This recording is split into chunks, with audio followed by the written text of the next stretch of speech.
I just watched Paul Thomas Anderson's One Battle After Another, and I'll just say right off the bat, I'm a huge diehard Paul Thomas Anderson fan. My favorite movie of all time is Magnolia. My second favorite of his is There Will Be Blood and then Boogie Nights. And I still have to watch. I like The Master. I still have to watch Licorice Pizza and Phantom Thread though.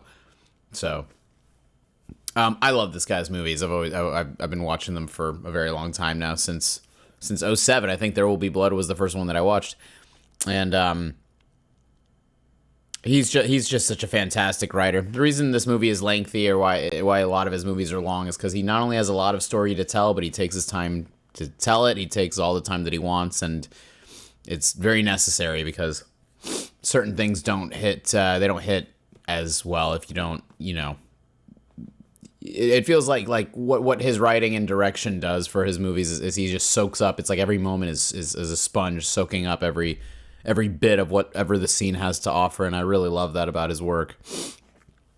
Very similar to Magnolia and There Will Be Blood, this movie has a lot of good, like, just slow kind of tension building, or a lot of slow build up for the story, while Magnolia is more character driven and There Will Be Blood is very plot driven.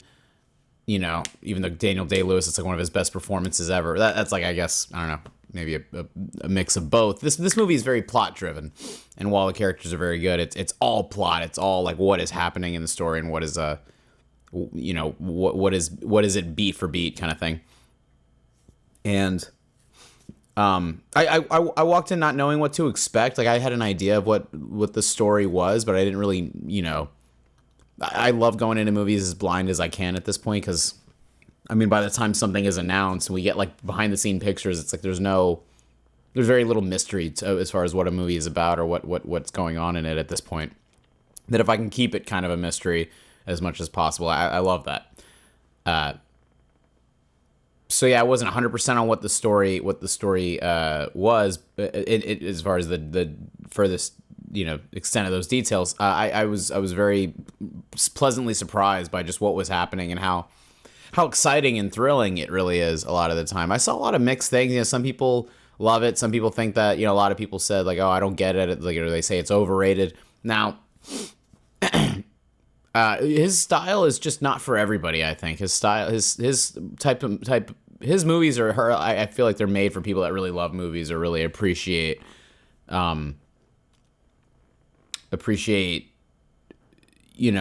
being so something that's just so story driven or very driven in a particular way. This movie was just very, very exciting, and you kind of just you can't help but feel invested and want to see what happens next. And there are a lot of like oh shit moments and a lot of I don't know. This is probably going to be a very short review because I feel like the movie says so much about itself as you watch it. I don't really know what else I could say about it. The DiCaprio is amazing. He's just such a professional. Sean Penn, I didn't see any of the other performances, so I don't know if this was like an Oscar winner role for him or if it was like, one of those, oh, he should have won type of moments. Sean Penn is just always a solid actor though. He's just fantastic at that. Especially roles like this, like this movie, he's so he's so like kind of like I don't want to say scary. He's very like intimidating more than anything, and just kind of like, oh god, what he represents is just so frustrating. Sean Penn's character in this, I forgot his fucking name already, but there's like DiCaprio in the film. I've smoked a lot of weed and had a lot of shit in my head over the years that my memory isn't as good as it used to be. But Sean Penn's character is just like, you kind of pity him because he represents how committed people will be to a government that'll just like toss him like a piece of trash, like it's nothing. You know what I mean? Or just in general, treat them however they want. He's like the government's bitch, and he's so committed to it, and so committed to these. The movie goes into very, very much goes into like extreme left and right kind of political viewpoints, and Sean Penn's character represents like how fucked up, not even the right, but the right is, but like how what how I look at it is as far as the extremes of left and right, like it's like if you go to the the like furthest, like as who is as wedged into those sides of the political parties, who are the people that are wedged into it in those extreme ways. That's kind of what I got from the movie. And yeah, like it gets into how grossly how gross like the inherent racism and or just people wanting to kind of control a specific group of people in a specific way that the world runs. You see that, like, the movie is very good at, you know, pointing out like how this is how it could be. I don't know, you know, it's not like this is a true story or anything, but it represents something that could be real, or something that might be happening as you're watching this video, for all we know. So it's got so much depth to it too. I love how all of his stories have a lot going on, but P.T. Anderson presents them, you know, you never really feel like confused as to what's going on. At least I don't when I watch his movies. Everything is there's a lot going on, but he's so good at presenting it and being like this is what's happening, and it's if you're, as long as you're paying attention, it's hard to miss what's going on, or hard to not get, even if you're not 100% on all the details, you get the big picture. He's very good at showing what the big picture of the story is, from what I've seen in his movies, and that's a very important job as a director. Like, the writer's job is to just make it happen at all and get the idea there, but the director's job is to make sure that it makes sense and that it's not, you know, messy or whatever, the way that it's told. And when you're writing and directing your own film and doing all of that, then it's easier to do that, obviously, but I do want to point out how lovely the technical aspects of this movie are too, you know. And it's great that he finally won his Oscars for this flick. Long awaited, very much deserved after all the years of incredible films that P.T. Anderson has given us. All the technical aspects of this movie were fantastic. Like, every shot, especially in the first act, the first like 40% of the movie is so many lovely, exciting moments. Like I can't help but really say a lot of good thrills. But the way that it's shot, the cinematography, and the way that it's visually and from an editing standpoint, the way it's paced, the way it's all put together in that way is just so fantastic. And so it was, as I was watching it, I was like, damn, we've really come a long way. There are shots of like cars chasing each other at the end, and it's like just the smoothness of that, like a car, like the POV of the car and the you know, excuse me, the POV of the car and the way that it's just going down the road, just it's so clean, and it's wild how, you know, I've seen shots like that my whole life, but there's a specific scene at the end where the cars are going like up and down these hills, and it's so clean. Like I loved how well made, how just well shot that was, and how you know, I assume there were like gimbals that were a part of that. It's so smooth, and it was so visually pleasing. It really felt like you were with the characters in the cars and all that. So just from that standpoint, the editing, and before I forget, the cinematography and the editing is fantastic, like 10 out of 10. Before I forget, Johnny Greenwood's score, I'm pretty positive that he did the score for this, because you know, I should look this up before I start spreading misinformation. You wouldn't want me spreading misinformation on the internet, now would you? Johnny Greenwood, One Battle After Another. Yeah. Yep. And yeah, that's him. And so, yeah, I knew. And you know what? It's funny. I didn't even have to look it up because, well, I know that he's done all the music with him since There Will Be Blood. I'm pretty sure he did the music for that in Phantom Thread, at least. I don't know if he did the score for Licorice Pizza. I think he did do the score for The Master as well. But yeah, Johnny Greenwood's just been a long time collaborator with him, almost 20 years now. So, and you can just feel Johnny Greenwood's music, are just like that Radiohead type of sound.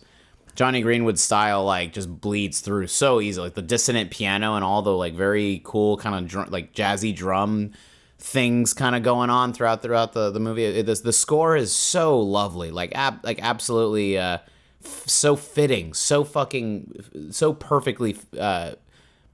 Perfectly adaptive to what the movie is, and yeah, that was fantastic. This movie almost fell out from, you know, Paul Thomas Anderson. If you don't know, he's married to Maya Rudolph, who was on SNL and one of like just the funniest. She's in Bridesmaids. She's one of the funniest actresses, and just seems like a lovely person. If I had to pick any couple in all of Hollywood to hang out and have dinner with, it would just be them, because they seem so lovely and just, and it feels like this movie. I don't want to like, I didn't read anything about this. I do these movie reviews completely just like without any research, it's just purely I want to talk about.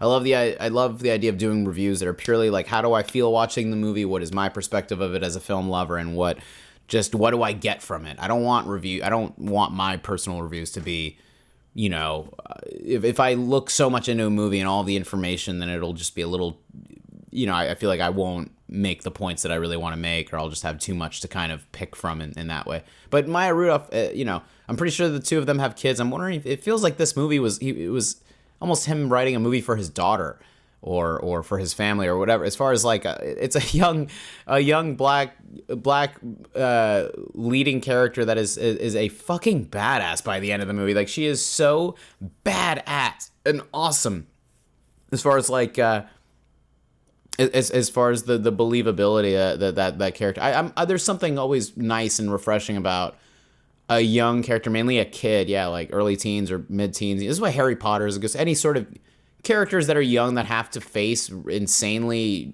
dangerous or scary situations and overcome them and win. And, I don't want to spoil anything, but without revealing too much, like a young character, especially like a kid. Having to step up to the plate with a crazy situation. This movie does that just like so perfectly as far as the build up to Willa needing Willa needing to take the stand in that way, and when she needs to actually like save her own ass, so to speak. And I really love how that was pulled off. From the beginning of the movie, she's just a kid, and by the end of it, you're like, oh my god, like her dad raised her right, and her she has her parents, she's definitely her parents' child, kind of thing, and it's it just felt very personal, very personal to Paul Thomas Anderson in his not only political and sociological points of view, and just the way he feels about the divisiveness in our country right now. It felt like a very bold statement of him making his point with that, as well as just something very personal, like really a movie that he made for like I don't know, just that's what I'm getting from it, at least. It feels like he made it for himself and his first family, and just for to kind of wrap it all up in this very powerful statement that he's making. The movie is like I said, his movies are lengthy, and he has no problem telling these nice. These stories that have a lot of layers going on, and these stories that have so much happening, it's always lovely to see that. This, I really did feel the same like kind of slow burn vibe as There Will Be Blood, as far as it takes its time, but it's so interesting the entire time. There Will Be Blood, not to like get into his other movies, but like There Will Be Blood, it's pulled that off so well, and this movie did the same. Just nothing but tension and slowly escalating things that you just are captivated, and you want to see what happens next, and you're into it, And it's very important to do that. I think that you can't. Certain moments don't hit the same way, and certain things don't work if you don't like really sink into them and live in that. It feels like every scene in this movie, and just a lot of his movies in general, feel like you're.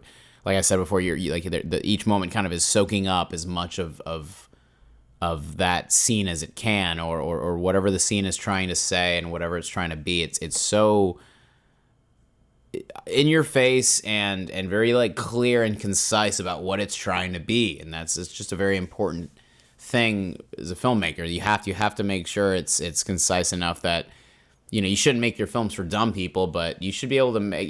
I think good movies are ones where intelligent people can enjoy them, dumb people can enjoy them, or people from all walks of life can look at it and be like, "Oh, that's well made," or that's a good piece of work. So, yeah, Paul Thomas Anderson. This is another, definitely not like Magnolia is like hard to top. Magnolia is just my favorite movie ever of all time, and it's very hard to top, but.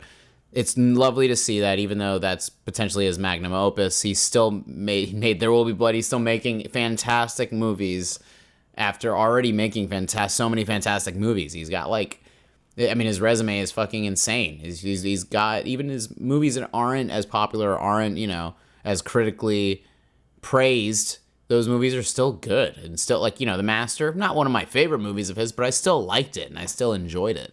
Paul Thomas Anderson is one of the best writer-directors in the modern filmmaking world, and I really love what he does. I really love his. He's just got a fantastic style. Like, the only film I didn't really enjoy of his was Inherent Vice, and apparently that book is just very hard to adapt. And I almost want to rewatch it because maybe I just didn't appreciate it when I was younger. But I don't know. It was a very, very, very weird film. His shit can get very weird sometimes, or very, offbeat in some ways, but this movie was so he really ringed it in. He ringed it in for this and just knocked it out of the park. One battle after another. It is on Prime Video at this very moment, but as we know, with streaming, that could change like next week. So check it out if you have Prime Video. Check it out while you can. One battle after another. It's long, but it is worth watching, and it is definitely worth your time. I highly recommend it.